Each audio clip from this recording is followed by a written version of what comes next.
A Guten Erev Shabbos. His Majesty, King Charles III, wrote 5 years ago about the passing of Lord Jonathan Sacks.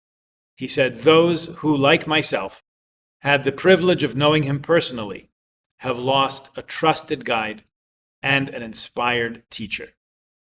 And he prefaced that with the words, "Those who knew him through his writings, sermons, and broadcasts will have lost a source of unfailing wisdom, sanity, and moral conviction in an often bewildering and confusing world." Now that was written in 2020.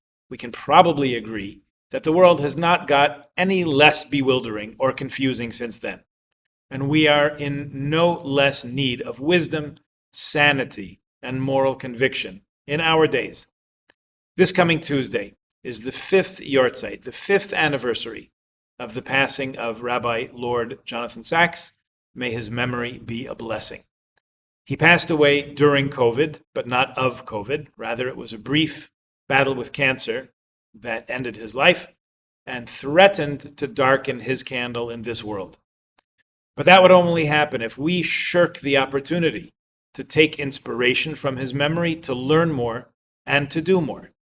By this Tuesday, we should all commit ourselves to learn more and to do more, inspired by Rabbi Sacks's brief but full life of 72 years. Although the king, who was then the Prince of Wales, wrote that Sacks transmitted enough wisdom for many lifetimes, it now becomes our task to make something in the world he left behind with all that wisdom and inspiration. So let's study some of Rabbi Sacks's words. The last aliyah of this week's parsha is Akedas Yitzchak, the binding of Isaac, chapter 22 of Genesis. We read it the second day of Rosh Hashanah a few weeks ago. We discussed it then. We also read it every morning in Shul before Shacharis, and there's always much more to say. This is the moment where, after waiting a lifetime for a son to be born to Avraham and Sarah, God calls to Avraham and says to him in verse 2, "Take your son, your only son, the one you love, Isaac, and go to the land of Moriah. Offer him there on a mountain. I will show you. Kach na es bincha, es yichidcha, asher ahavta es Yitzchak, v'lech lecha el eretz haMoriah, v'aleyu sham al echad haharim asher amar elecha."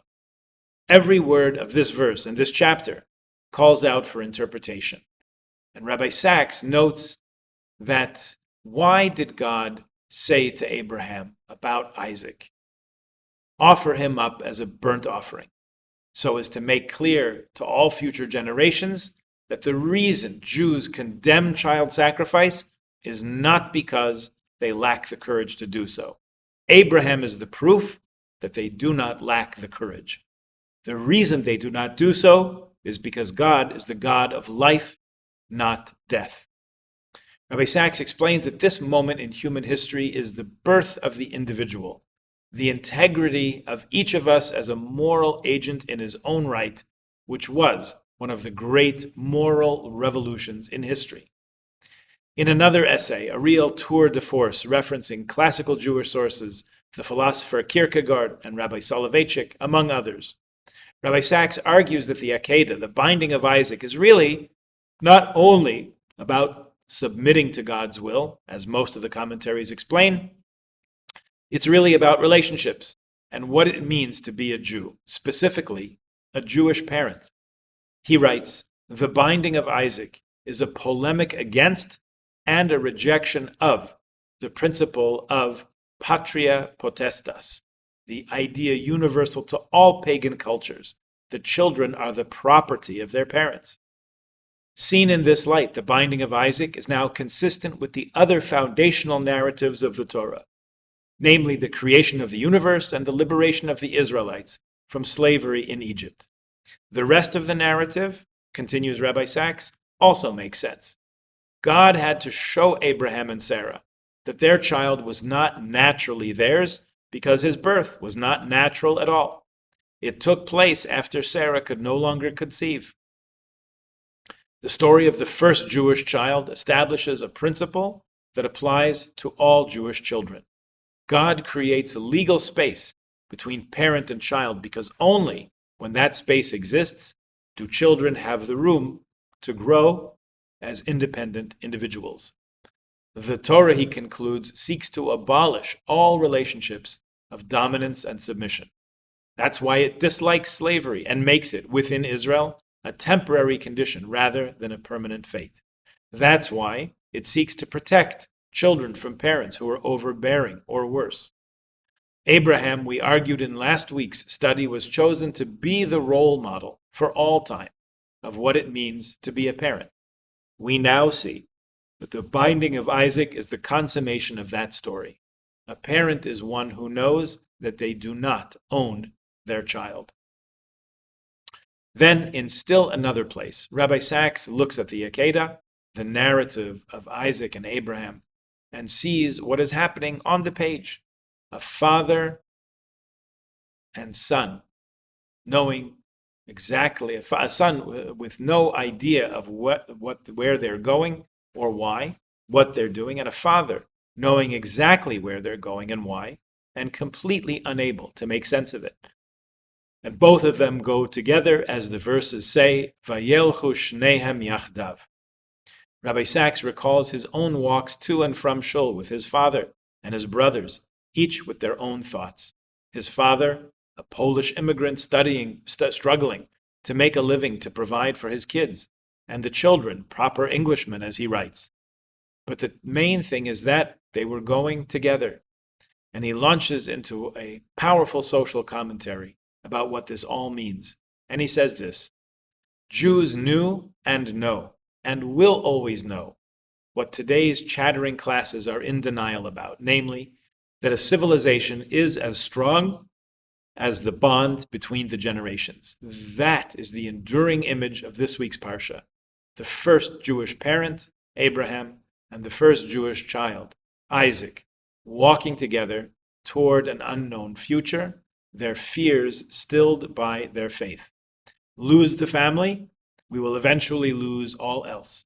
Sanctify the family, and we will have something more precious than wealth or power or success, the love between the generations that is the greatest gift God gives us when we give it to one another.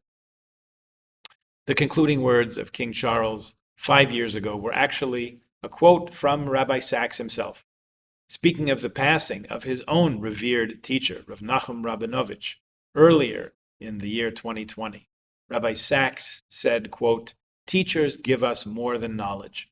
They give us life. Having a great teacher is as close as we get to heaven." End quote. And then the king, then the prince, added most appropriately, those words could rightly be said of Rabbi Sachs. May his light continue to shine, and his memory live on as a blessing. O give thanks unto the Lord, for he is good, for his mercy endureth forever. Rabbi Sachs said many things that are eminently quotable and inspiring, like, not all of us have power, but we all have influence. And this: no soul was ever saved by hate. No truth was ever proved by violence. No redemption was ever brought by holy war. No religion won the admiration of the world by its capacity to inflict suffering on its enemies. Despite the fact that these things have been endorsed in their time by sincere religious believers, they are a travesty of faith. And until we learn this, religion will remain as one of the great threats to the peace of the world. And he also said, all nations in the ancient world had priests, but none was a kingdom of priests, as it says in Exodus chapter 19, verse 6. All religions have holy individuals, but none claim that every one of their members is holy. Do you have a favorite quote from Rabbi Sachs? It would be great if you'd bring it with you to shul on Shabbat, and we can discuss it at the Kiddush, or next week, when we'll have a You Said It open topic talk at the Kiddush, a week from this Shabbos. Perhaps we'll think of some good ways we, as a community, can engage with Rabbi Sachs's rich treasure trove of insight and wisdom. May the neshama of Harav Yaakov Tzvi ben David Aryeh be bound up in the bond of eternal life. Shabbat Shalom.